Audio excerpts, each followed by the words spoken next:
General Jim Mattis, 40 years in the U.S. Marine Corps. Okay, all set? Whenever you're ready, sir. All right. Marionette Young asked me a question about the toughest decision that I've ever had to make while I was in the Marine Corps. Do you regret the decision, and would I have done anything differently?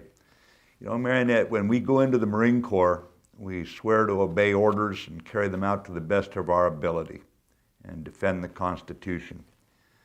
So I've not regretted those decisions, and one of the toughest that I could mention to you was after being ordered to attack into the city of Fallujah. I was ordered to halt the attack deep inside the city, and during that first and ultimately aborted attack, ordered to withdraw our Marines and sailors out of the city they had fought for, and they had lost some of their buddies in that fight. So it was a difficult decision. It was a decision taken for reasons that had nothing to do with the tactical situation on the ground. I was concerned to a degree if the Marines would lose confidence in their leadership because of it, but they didn't. I still recall a young saw gunner being interviewed by a television crew talking about how terrible he must feel that he was being ordered out of the city. And he was a slow-talking Marine from down south. He just calmly looked into the camera and said, "Doesn't matter. We'll just hunt him down somewhere else and kill him." And I bring this up because ultimately it's about the spirit of the Marine Corps that nothing really can stop us. And we just don't take refuge in self-pity or any of that kind of stuff. And so as a result, the Marine Corps remains a very feared organization in this world, as it should be. So tough decisions, tough times, and sometimes things don't go our way. Doesn't have anything to do with the decision we make about how we feel about it.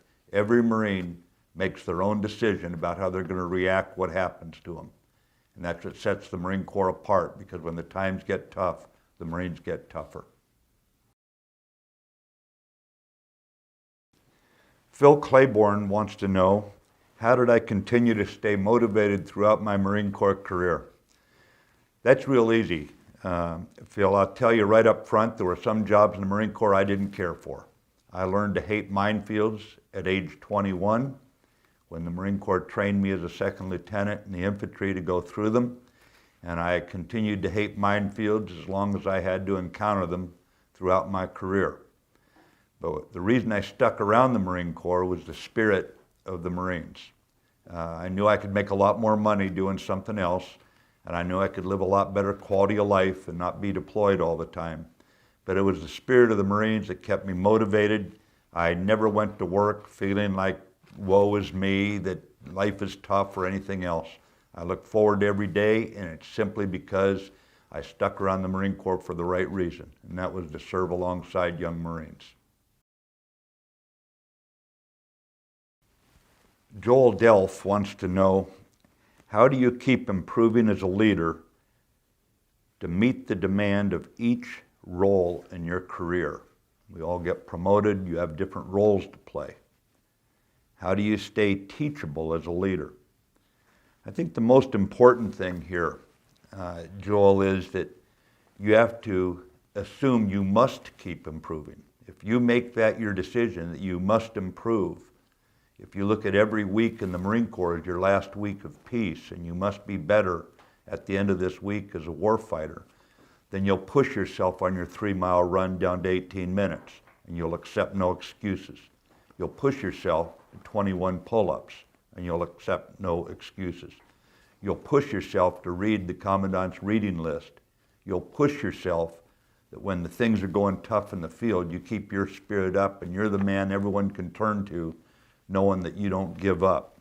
And you just keep improving every day with the assumption that if you're going to lead more Marines in the future as you get promoted, they expect you to be the physically toughest, the mentally sharpest, and the spiritually just the most undiminished person, that nothing, not cold, not rain, not enemy situation, not frustrating rules can get you down. And you just maintain this body, mind, and spirit improvement at all times. You stay teachable most by reading books, by reading what other people went through. I can't tell you the number of times I looked down at what was going on the ground, or I was engaged in a fight somewhere, and I knew within a couple of minutes how I was going to screw up the enemy. And I knew it because I'd done so much reading. I knew what I was going to do because I'd seen other similar situations in the reading. I knew how they'd been dealt with successfully or unsuccessfully. And so long as you continue along this line, so long as you remember somebody on the other side is watching, hoping that you're not at the top of your game, that you're not reading, that you're not working out, that you're not strong spiritually, then they're going to think they've got you. You want to always be the toughest, the sharpest out there. I've got a question here from Raoul Jr. from Camp Rhino in 2001. It was in southern Afghanistan right after 9/11. Raoul, when you and I were out there, and you asked about a cold night in Afghanistan when I was walking the perimeter by myself, greeting a bunch of young Marines, and what was I thinking about? Well, I think I remember the night in question. If you'll recall, the mortars were firing in one direction, and we had a lot of shooting going on at one side of the perimeter. And the reason they keep some of us gray-haired guys around is because it's not our first war, it's not our second war. And what I was doing was walking to the opposite side of the perimeter, just suspicious if the enemy was perhaps fainting on one side and they were actually going to attack over on your side of the perimeter. So I was over there knowing full well that the Marines at the position that we were being attacked would handle the enemy. I wanted to make certain we were ready for any surprises.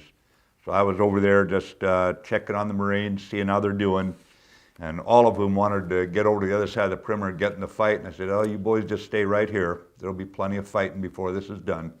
So that's what I was thinking about that night, Joel, and thanks for being out there. It was a cold night.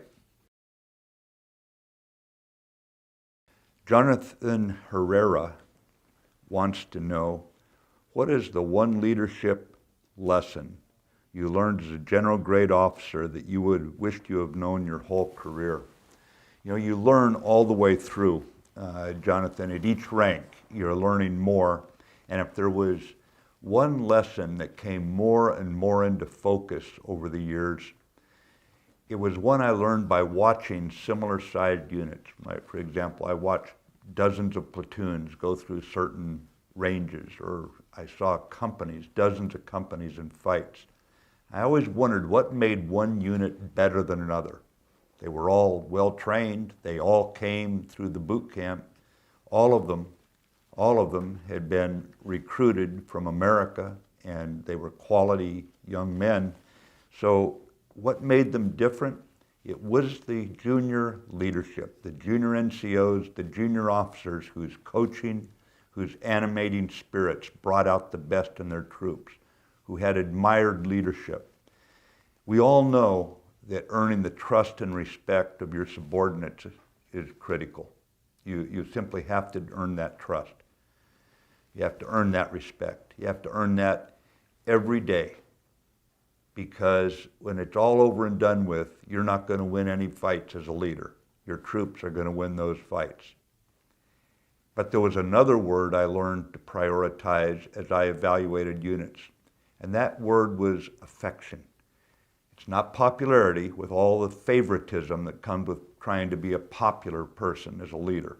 That's a road to failure. But affection that you create in a unit, an affection so strong that the troops will stick by one another, they'll carry out the mission even in peril. And I bring this one up because I believe that that kind of affection brings out self-discipline, where people don't want to let down the unit.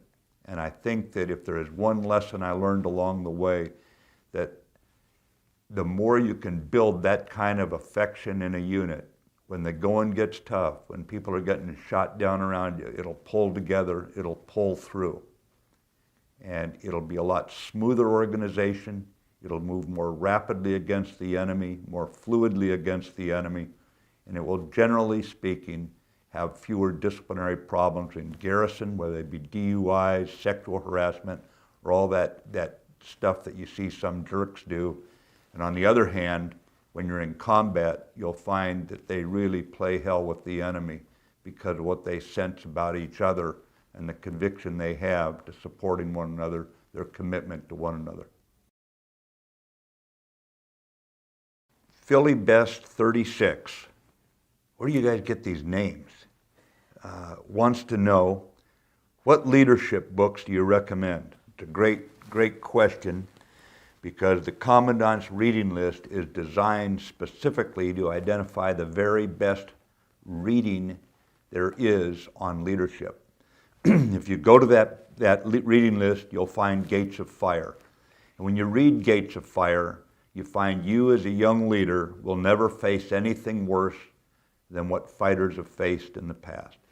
If you read Eugene Sledge's book about with the old breed at Peleliu and Okinawa, you'll find the spirit of the Marine Corps overcoming the most difficult combat conditions. And again, you'll find that you will face nothing new under the sun. You will be able to overcome it if you keep your Marine Corps training and your Marine Corps spirit foremost. It requires you to do a lot of reading because there are many different styles of leadership. You must stay authentic to who you are, but at the same time, we expect you to lead in no uncertain terms. In the Marine Corps, you're not paid to have a midlife crisis or ask people to help you through your midlife crisis. You're there to give the enemy a midlife crisis, and that means you put your Marines together into a good, tough team. And by reading from the Commandant's reading list, you cannot go wrong in getting different leadership ideas that will serve you very, very well. Sepia All the Things wants to know, what did you look for in your NCOs, and how should the relationship between an NCO and an officer complement one another? You know, Sepia, for all NCOs and petty officers in the Fleet Marine Force, I looked for two qualities. I knew I could trust Marines. I made that assumption. I could trust Marines. So what I was looking for was initiative and aggressiveness. I wanted them to have the initiative to take charge, the aggressiveness to carry out whatever the order was. I wasn't interested in them saying that something was difficult. I wasn't interested in the difficulty. Difficulty is an excuse that the Marine Corps will never accept from its sailors and Marines, its petty officers and NCOs. So I looked for the initiative and aggressiveness and the ability to bond with their troops so that their troops looked at them as the admired leader, the toughest leader, the most capable leader that they could hope for. As far as the relationship between an NCO and an officer, there are some things that rightly belong to NCO leaders. These are things that have to do with the daily functioning of the unit, while the officer should be more concerned with being the sentinel, looking further out, making certain his unit is ready for whatever is coming down the pike, whatever missions are coming. So he's always on the lookout for an enemy, for an ambush, this sort of thing, and creates that kind of combat hunter mentality in the Marines. But the NCO has got to make certain, the petty officer has got to make certain that the sailors and Marines look and act like Marines and they're ready for whatever is coming. Whatever the officer brings down as the mission, they are ready to embrace it and carry it out. Hey Del Bono wants to know, again, where do you guys get these names? You know, I'm going to come up with a few good ones for myself after this. Hey Del Bono asks, what in your opinion is the most important leadership trait and why? There is no way to separate out the leadership traits, because if you prioritize one over the others, then you actually become a weaker leader. You've got to look at all of them and how they come together that make you into the kind of leader that your troops want to follow and are willing to follow, knowing you have the skill and the enthusiasm, you have the passion, you have the compassion that makes you the full package. Remember, What we want to do is make Marines and win battles. And you do this by creating a Marine Corps that is no better friend and no worse enemy. You can't be strong in one leadership trait and lackluster in another and be a good leader. So the answer to the question about which is the most important leadership trait, I think it's how you put it together in your own authentic way so you stay yourself, but at the same time you recognize your responsibility to put all the leadership traits together in one complete package. Roy McVeigh asks, what is the kill casualty radius of my knife hand? Well, Roy, I would tell you that once you get to be a high-ranking officer, the kill casualty radius is whatever your Marines make it. And by the time I got up to senior ranks, it was hundreds of miles.